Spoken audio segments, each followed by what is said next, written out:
రాష్ట్రంలో ఉన్న ప్రజలు కాపు సోదరులందరూ పెద్దన్న పాత్ర పోషించి కూటమిని పవన్ కళ్యాణ్ని భారీ మెజారిటీతో గెలిపించినందుకు ధన్యవాదాలు తెలుపుకుంటున్నానని బాపట్ల జిల్లా దివ్యాంగుల సంఘం జన సైనికుడు గోగన ఆదిశేషులు అన్నారు.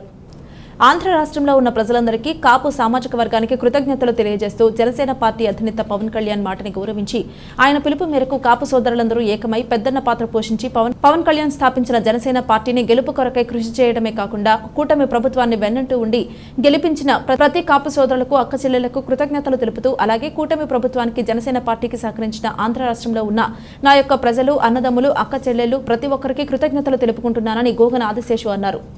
రాష్ట్రంలో ఉన్న ప్రజలందరకు అదేవిధంగా రాష్ట్రంలో ఉన్న కాపు సామాజిక వర్గానికి అందరికి కూడా మరీ తెలియజేస్తూ ఉన్నాం. మన యొక్క జనసేన పార్టీ అధినేత శ్రీ పవన్ కళ్యాణ్ గారు ఏ పిలుపు అయితే ఇచ్చారో కాపులందరూ కూడా పెద్దన్న పాత్ర వహించండి, నా మాట ఒక్కసారి వినండి, నేను వ్యూహంతో పనిచేస్తూ ఉన్నాను, నా మాట ఒక్కసారి వినండి అని చెప్పి ఆయన తెలియజేసినందుకు కాపులందరూ కూడా ఆయన వెంట ఉండి కూటమి ప్రభుత్వాన్ని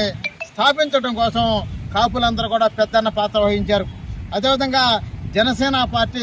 21 సీటు కూడా రావడానికి కూడా కాపులందరూ అదేవిధంగా రాష్ట్రంలో ఉన్న ప్రజలందరూ కూడా కుల మతాలతో సంబంధం లేకుండా పెద్దన్న పాత్ర వహించి ఒక మంచి ప్రభుత్వాన్ని మనం స్థాపించుకున్నందుకు రాష్ట్రంలో ఉన్న ప్రజలందరికీ కాపు సామాజిక వర్గానికి అదేవిధంగా నా ఒక దివ్యాంగుల అన్నదమ్ములు అక్క చెల్లెలు అందరూ కూడా మరీ మీ అందరూ కూడా ధన్యవాదాలు తెలియజేస్తూ మీరందరూ కూడా ఆయురారోగ్యాలు చల్లగా ఉండాలి, మనం ఒక మంచి ప్రభుత్వాన్ని మనం స్థాపించుకుంటూ ఉన్నాం.